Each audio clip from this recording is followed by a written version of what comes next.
बिहार था, ये तीसरा, एक कक्षा में कंप्लीट।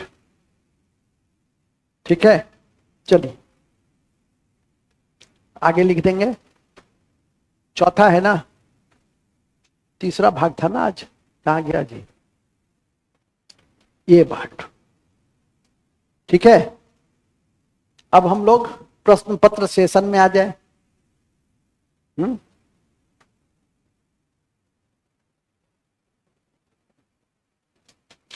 प्रश्न पत्र सत्र क्या है? प्राचीन भारत एवं बिहार, भाग 1, प्रश्नोत्तर सेशन।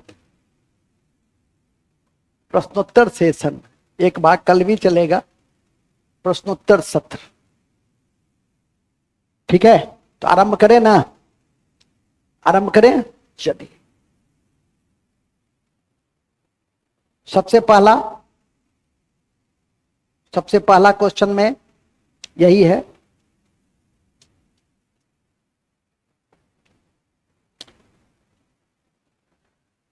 निम्नलिखित में से किस जगह से पाषाण कालीन अवशेष नहीं मिलते हैं? पहला क्वेश्चन है कि पाषाण कालीन अवशेष बिहार में, पाषाण कालीन अवशेष बिहार में कहां से,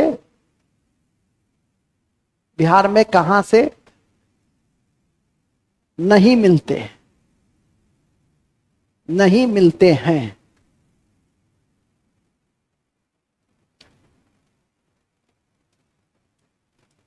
ठीक है, पहला ए है चेचर, बी है चिरांद, 3 सी है मुंगेर, डी है भागलपुर। कहां से नहीं मिलता है? हो गया ना क्लियर?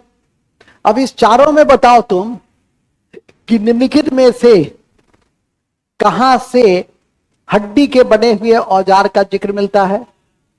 तो यहां से क्या मिलता है? हड्डी के बने हुए औजार का जिक्र मिलता है, औजार।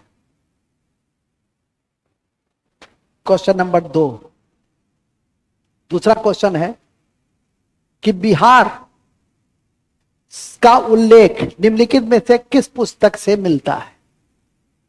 ए, सुन लो पहले, प्रीतिलता, बी तबकाते नासरी, सी खजानुल फुतह, डी इनमें से एक से अधिक। एक से अधिक तो किससे किससे मिलता है? तबकाते नासरी किसका था? मिनहाज उस सिराज का, अभी लिखे थे ऊपर में। और दूसरा कृतिलता किसका था?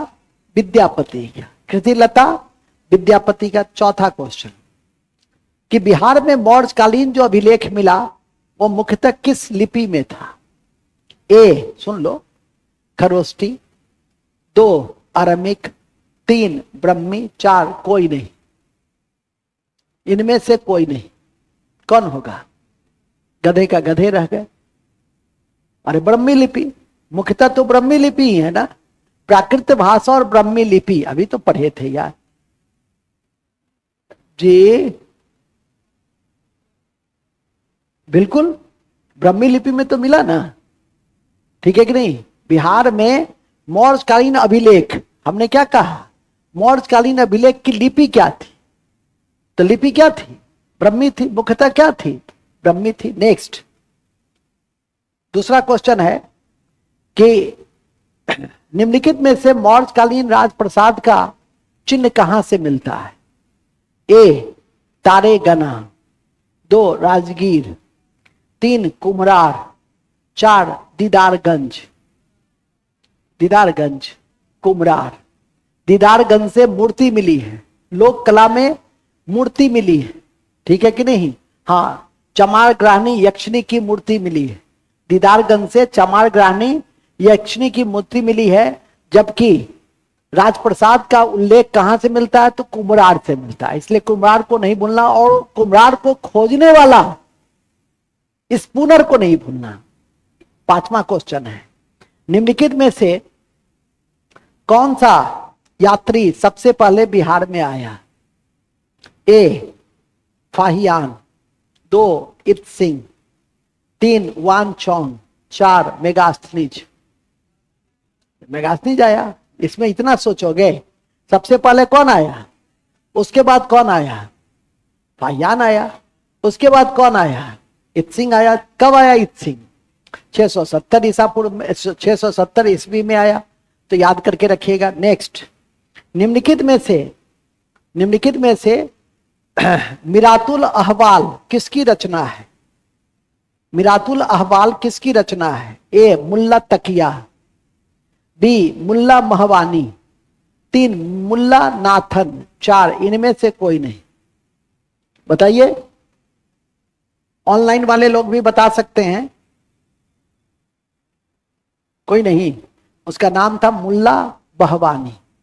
ठीक है। मिर्तुल अहवाल रचना बिहार में ही की गई थी, जिसे मुल्ला महवानी ने लिखा था। याद रखिएगा। नेक्स्ट, बिहार में मौर्यकालीन लेख मिलता है लौरिया अरेराज चंपारण से, लौरिया नंदनगढ़ चंपारण से, रामपुरवा चंपारण से। इनमें से एक से अधिक, ये अपने आप में काफी महत्वपूर्ण है कि लौरिया अरेराज, लौरिया नंदनगढ़ और रामपुरवा कहां है? तीनों चंपारण में। ये अपने आप में महत्वपूर्ण है। ठीक है कि नहीं? केसरिया अभी बताए थे। केसरिया किस लिए प्रसिद्ध है? बौद्ध स्तूप के लिए। स्तूप जहां भी रहेगा उसका संबंध किससे है? बौद्ध धर्म से है। बुद्ध के जो अवशेष है, मृत्यु का जो अवशेष है, उस पर आधारित स्तूप बनाया गया। ध्यान रखिएगा। नेक्स्ट है, बिहार के गया के अफसर से प्राप्त अभिलेख निम्नलिखित में से किस राजवंश से संबंधित है? ए अफसर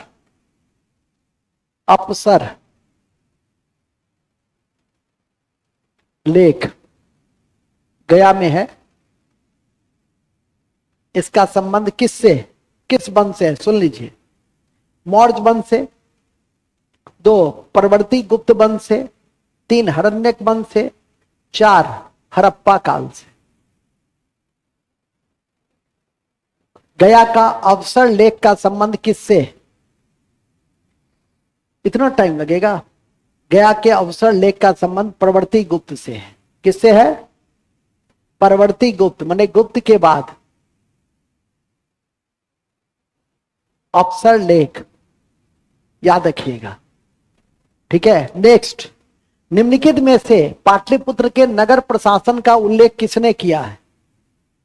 मेगास्थनीज ने किया है। पाटलिपुत्र के नगर प्रशासन का उल्लेख किसने किया है? मेगास्थनीज ने किया है। निम्नलिखित में से 16 महाजनपद में बिहार में कितने महाजनपद का उल्लेख अंगुत्तर निकाय में हुआ है? 3 अभी पढ़े थे। कौन कौन से? अंग का, मगध का, लिच्छवी का। याद रखिएगा। निम्नलिखित में से कौन सी गणिका थी जिनका संबंध लिच्छवी गणराज्य से था? बहुत सिंपल क्वेश्चन है। आम्रपाली, नगर वधु के रूप में भी उसको हम लोग याद रखने का प्रयास करते हैं, जो परीक्षा के दृष्टि से महत्वपूर्ण है। फिर है, निम्नलिखित में से नालंदा महाविहार का पता निम्नलिखित में से किसने लगाया था? नालंदा महाविहार का पता, जैसे कुम्हरार का पता स्पूनर ने लगाया, नालंदा महाविहार का पता, नालंदा महाविहार का पता किसने लगाया? कौन बताएंगे? मार्शल है क्या सर जी? हम ही से पूछ रहे हो यार। मैं तुमसे पूछ रहा हूं, तुम मुझसे पूछ रहे हो। चॉइस दे दे। चॉइस लिख। चॉइस है ब्रसफुट, व्हीलर, मार्शल, मैकेंजी, कनिंगम। बताओ, जल्दी बताओ। कनिंगम ने। कनिंगम ने न केवल नालंदा महाविहार बल्कि महाबोधि मंदिर को भी खोजा था। तो नोट में लिख दो। कनिंगम ने इसके साथ साथ प्लस महाबोधि मंदिर को भी खोजा था। महाबोधि मंदिर को भी खोजा था। ठीक है, महाबोधि मंदिर को भी खोजा था। किसने? इसके अलावा फिर लिखो, इसके अलावा केसरिया स्तूप चंपारण, इसके अलावा केसरिया स्तूप चंपारण, केसरिया स्तूप चंपारण, लौरिया अरेराज का अशोक स्तंभ, लौरिया अरेराज का अशोक स्तंभ, लौरिया अरेराज का अशोक स्तंभ, लौरिया अरेराज का अशोक स्तंभ एवं बसार या वैशाली के, बसार या वैशाली के, बसार या वैशाली के प्राचीन स्थल की खोज की थी। बसार या वैशाली के प्राचीन स्थल की खोज की थी, प्राचीन स्थल की खोज की थी। ठीक है, ओके, नेक्स्ट टिक लगा देना इस पर। ठीक है, फिर एक क्वेश्चन और है जो मैं आपसे जानना चाहूंगा कि किस नदी घाटी में द्वितीय नगरीकरण का चिन्ह 6ठी सदी ईसा पूर्व में देखा गया? किस नदी घाटी में द्वितीय नगरीकरण का चिन्ह? पहली नगरीकरण तो हड़प्पा का है, द्वितीय नगरीकरण गधों, मेरे विद्वान छात्रों, गंगा, मध्य गंगा की घाटी, मध्य गंगा की घाटी। तब भी सोच रहे हो इतना देर से? मध्य गंगा की घाटी में द्वितीय नगरीकरण का चिन्ह मिलता है, मध्य गंगा की घाटी में द्वितीय नगरीकरण का चिन्ह मिलता है। निम्नलिखित में से कौन सा ऐसा शासक था जिसने चंपा पे आक्रमण किया और उसे मिलाया? कौन सा वो मगध का था? बताइए कौन था?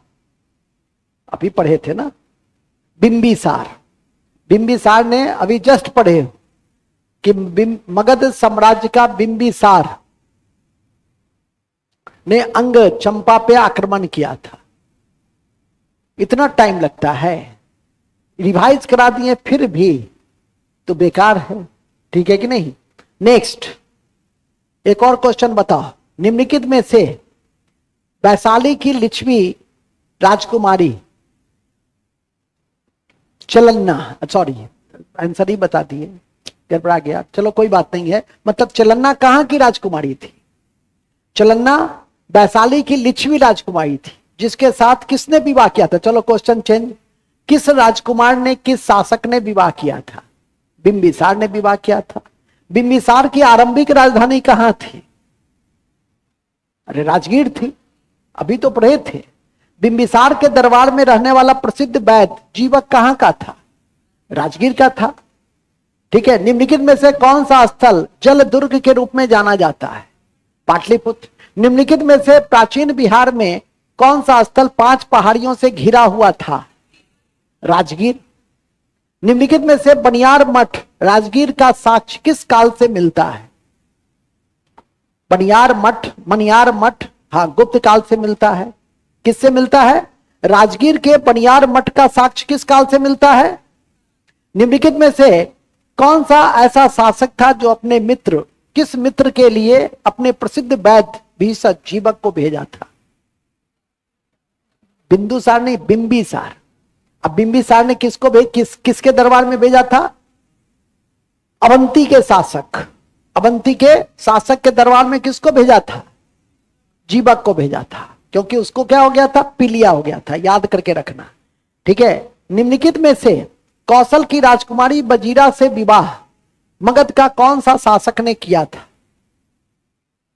बिंबिसार किया था। उल्लू, बिंबिसार किया था। अभी ना पढ़ा था अजात शत्रु, अभी ना पढ़े थे, अजात शत्रु ने वैशाली की राजकुमारी कौशल की राजकुमारी बजीरा से विवाह किया था। निम्नलिखित में से कौन सा शासक था जिसने राजगीर की सुरक्षा की किलेबंदी की थी? राजगीर की सुरक्षा की किलेबंदी, राजगीर की सुरक्षा की किलेबंदी, सुरक्षा की किलेबंदी, राजगीर की सुरक्षा की किलेबंदी किसने की थी? अजात शत्रु ने की थी। और इसको, इसके वंश थे हरण्यक, और हरण्यक को क्या किस नाम से हम लोग जानते हैं? पितृहंता। निम्नलिखित में से कौन सा मगध का शासक था जिसने पाटलिपुत्र का निर्माण किया और राजधानी बनाई? उड्डयन। किसने बनाई थी? उड्डयन ने बनाई थी, ध्यान रखिएगा। और हरण्यक वंश का अंतिम शासक कौन था? गधे का गधे रह गए तुम। तुम्हारे जैसा व्यक्ति ऐसा ऐसा गलती करेगा। बृहदत्त तो मौर्य वंश का अंतिम शासक था। नागदशक। कौन था? नागदशक। निम्नलिखित में से कौन सा ऐसा वंश था जिसने वैशाली को स्थापित किया था मगध की राजधानी के रूप में? मगध की राजधानी के रूप में कौन सा ऐसा शासक था जिसने स्थापित किया था? शिशुनाग। किसने स्थापित किया था? शिशुनाग ने वैशाली को राजधानी के रूप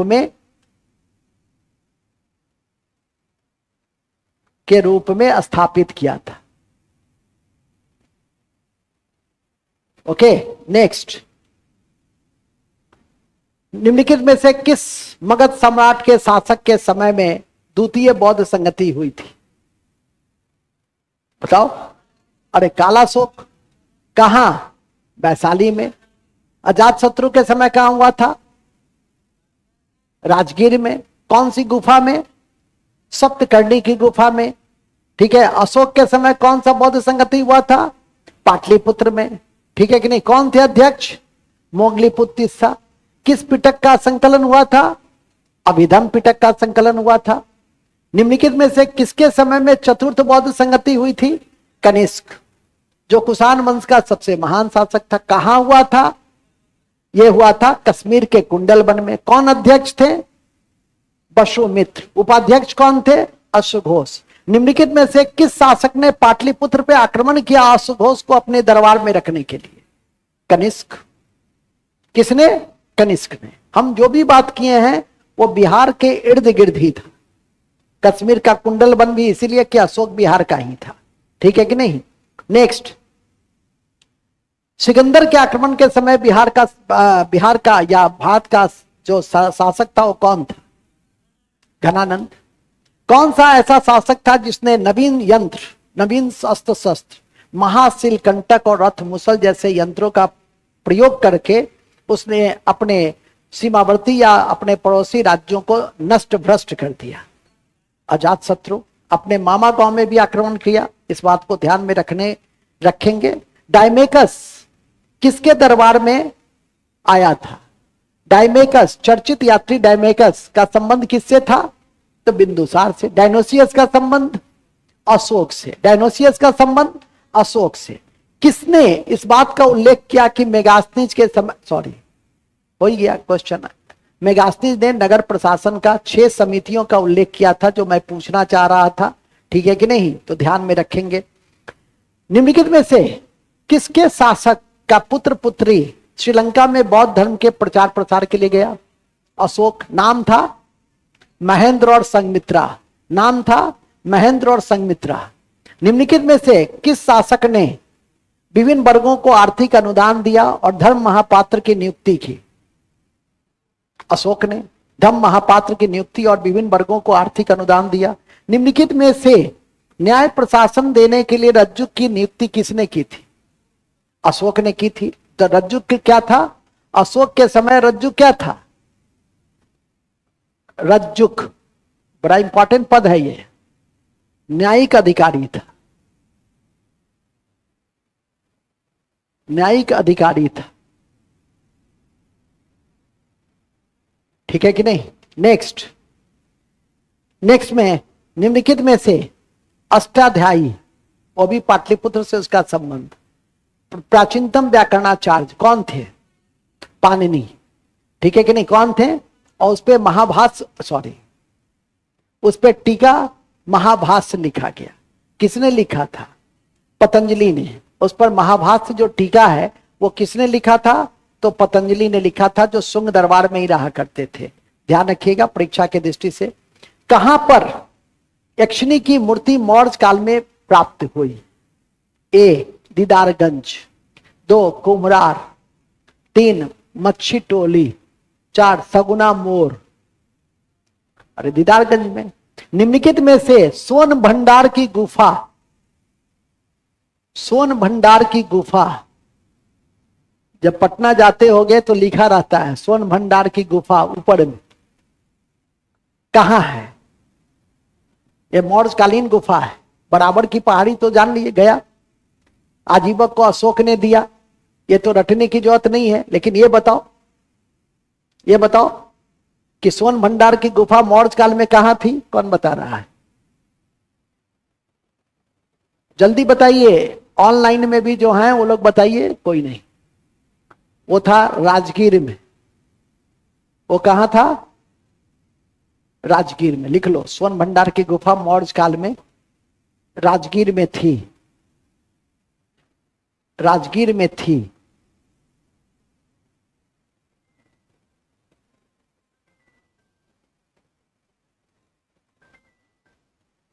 हेलो, हेलो, गुड इवनिंग। हाँ हाँ, 10 मिनट के बाद कीजिए ना, क्लास में ही हूँ।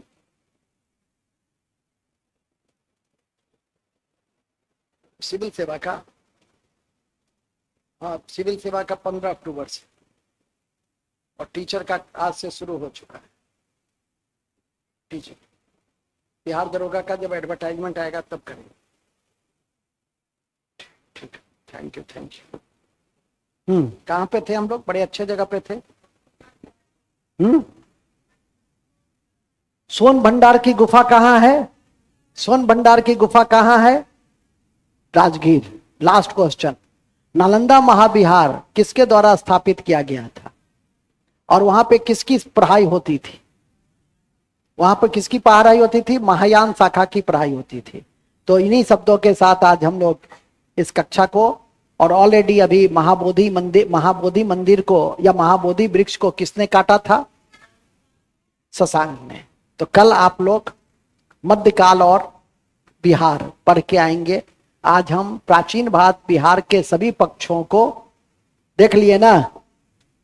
अब थोड़ा सा तो आपका भी ड्यूटी है ना, कि सबका मास्टर साहब का है नहीं, कुछ काम तो आपका भी है। तो आप घर पे जाकर के मध्यकाल और भारत इम्तियाज अहमद आप लोग को कहे थे कि इसको खरीद लीजिएगा, और लाइन बाय लाइन लिखवा भी दी, मैं कॉपी में भी है, नोट्स में फिर रिवीजन भी करा देते हैं। लेकिन कोशिश कीजिए कि आप उसको अपने से पढ़िए और कल पढ़ के आइए, तो फिर हम आपसे वार्तालाप करेंगे।